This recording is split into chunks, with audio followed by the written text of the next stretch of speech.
बरसात की रात थी।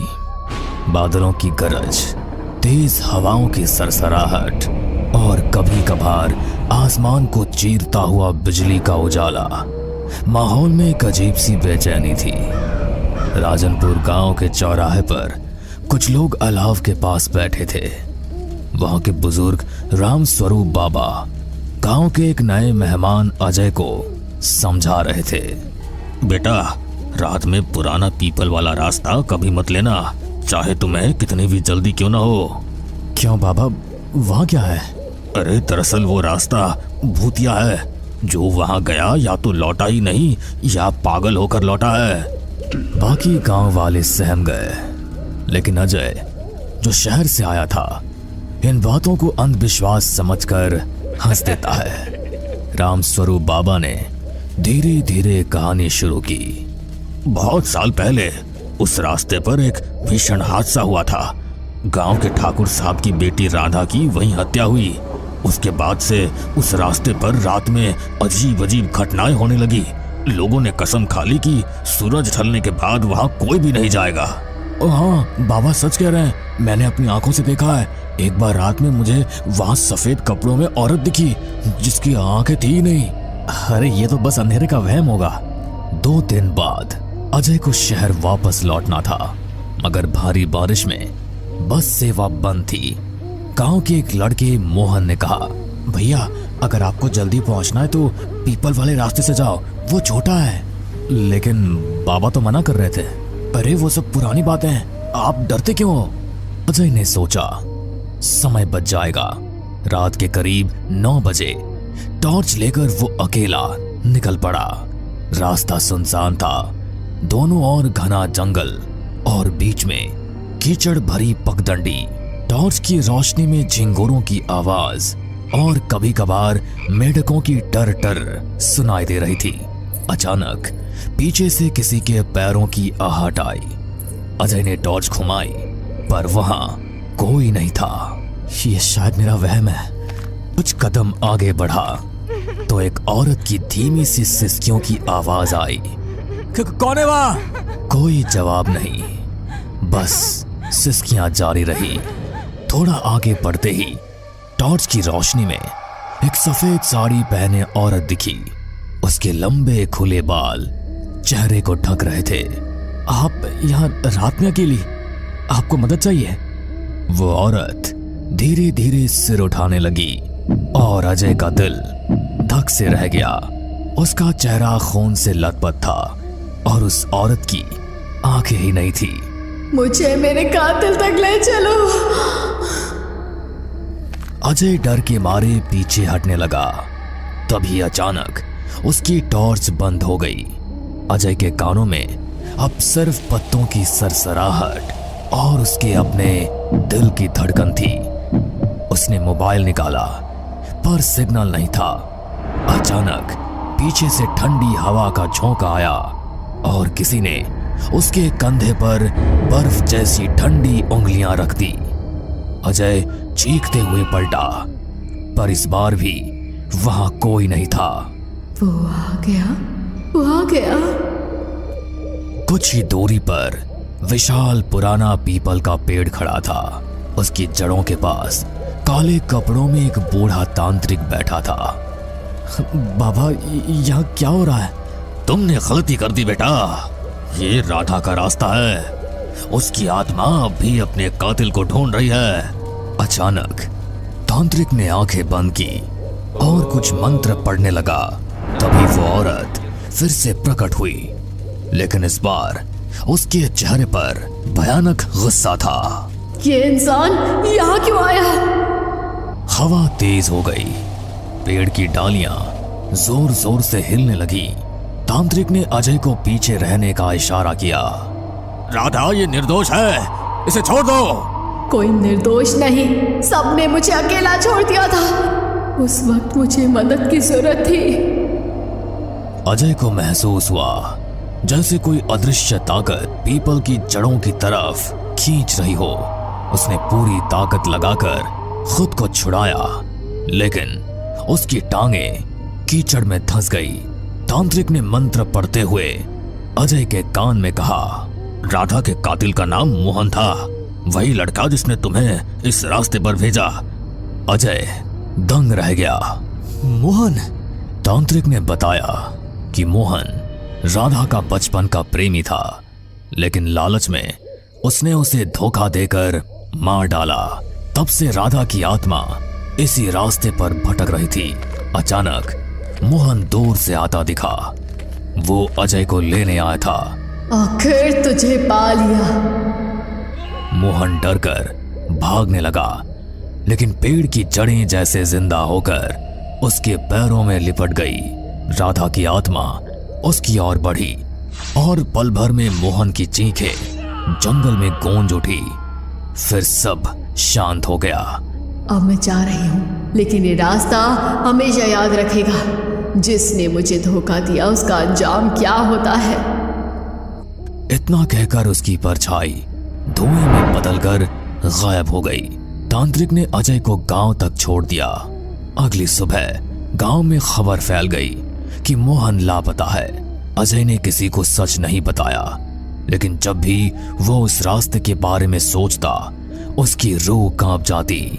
राम स्वरूप बाबा का एक ही वाक्य उसके मन में गूंजता रहा, बेटा रात में पुराना पीपल वाला रास्ता कभी मत लेना। पिछली घटना को 6 महीने बीत चुके थे। अजय अब शहर लौट चुका था, लेकिन रात में अक्सर नींद के बीच चौंक कर उठ जाता। हर बार उसे वही सपना आता, पुराना पीपल का पेड़ और राधा। एक दिन उसे अचानक गांव से चिट्ठी मिली। लिखने वाला था राम स्वरूप बाबा।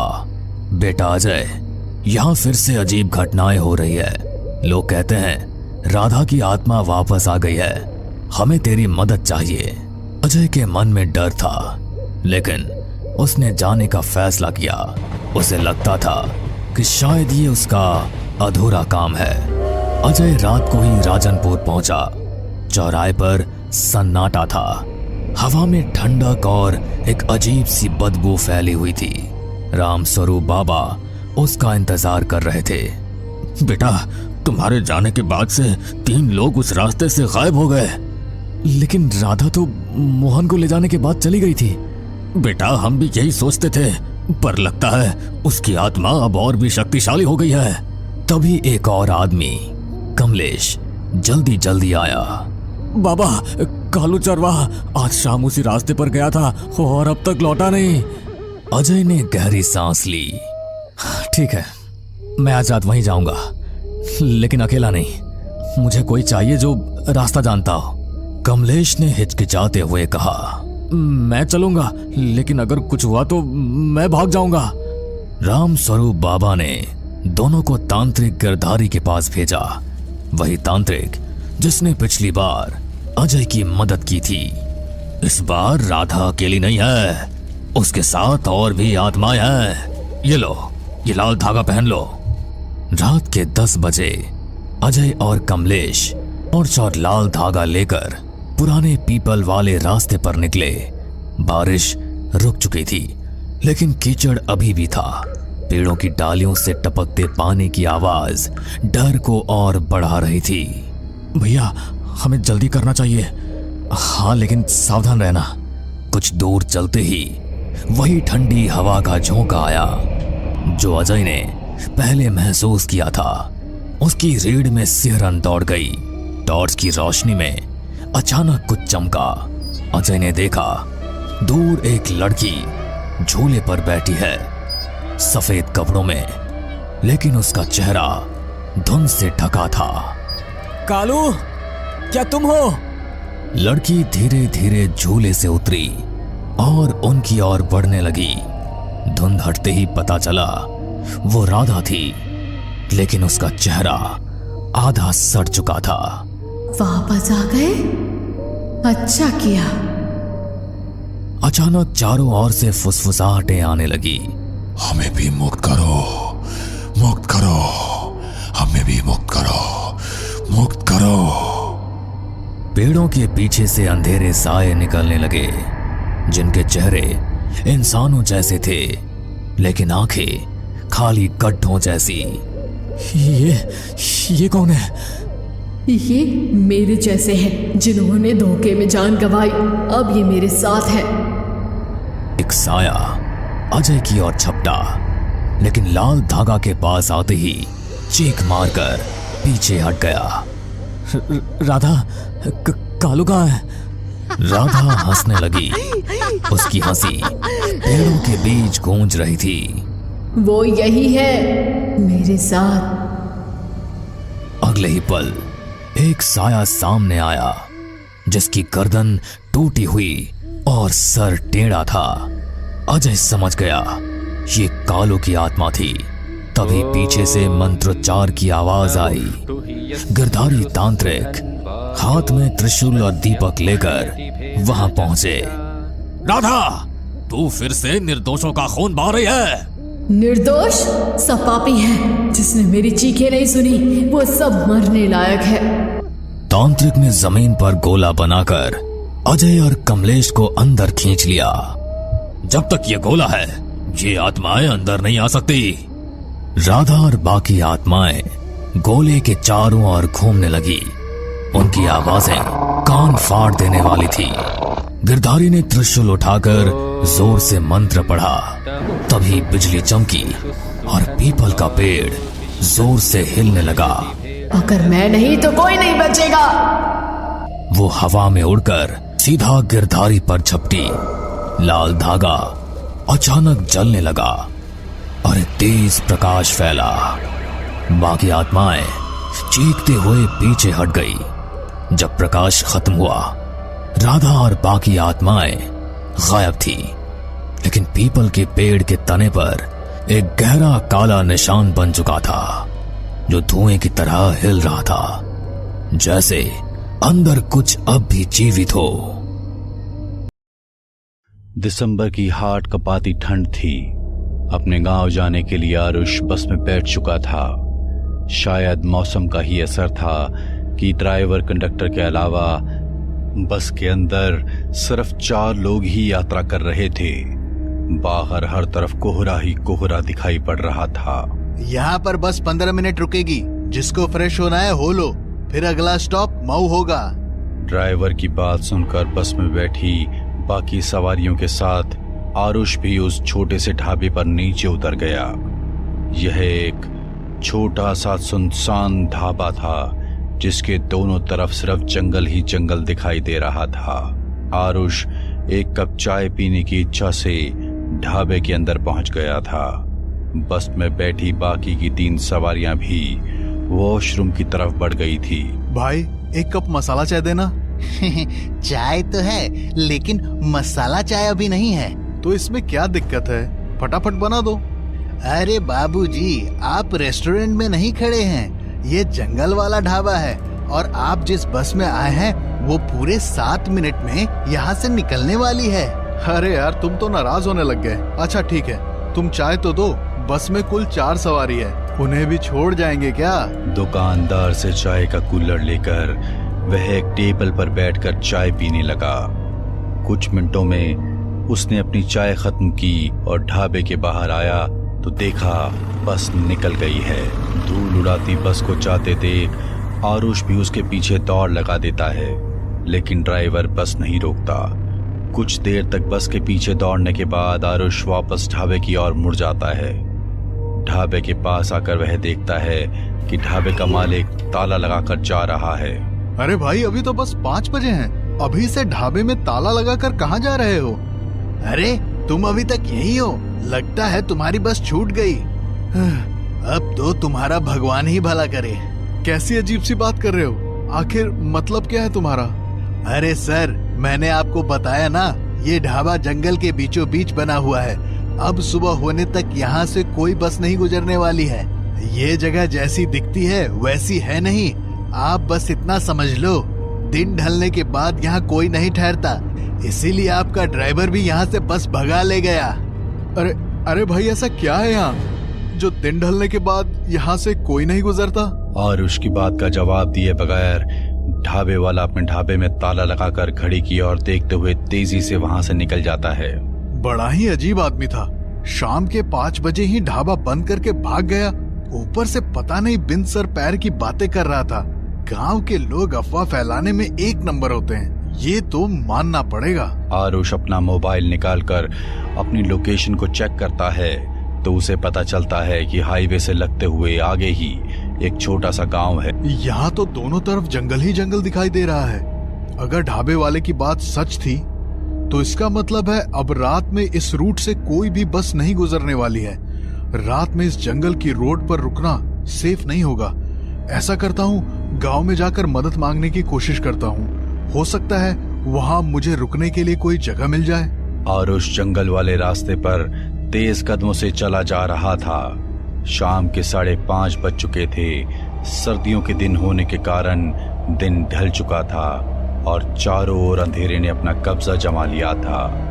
अंधेरे से रह रहकर आती जंगली जानवरों की रोने की भयानक आवाज उसके दिल को दहला रही थी। अरे यार, लगता है इस जंगल में जंगली जानवर भी हैं, तभी इतना भयानक आवाज सुनाई दे रही है। शायद इसी वजह से अंधेरा होने के बाद यहाँ से कोई बस नहीं गुजरती होगी। आरुष मन ही मन अटकलें लगाता आगे बढ़ रहा था कि तभी उसे सड़क के दूसरे छोर पर एक गांव दिखाई पड़ने लगता है। कैसा गांव है ये? बिल्कुल अंधेरे में डूबा हुआ है। ऐसा लगता है पूरे गांव में बिजली ही नहीं है। गांव की सीमा से लगभग 150 मीटर पहले पीपल के पेड़ों का झुंड दिखाई दे रहा था। जैसे ही आरुष उस झुंड के पास पहुंचा, उसे कुछ अजीबोगरीब आवाजें सुनाई देने लगी। ऐसा लग रहा था जैसे कोई रो रहा हो। अपना वहम दूर करने के लिए जैसे ही वह पीछे मुड़कर देखता है तो उसे आसपास कुछ भी नजर नहीं आता था। लेकिन जैसे ही वह आगे बढ़ने को होता है, उसे फिर से एक आहट और चीखों की आवाज सुनाई पड़ने लगती है। ये क्या हो रहा है मेरे साथ?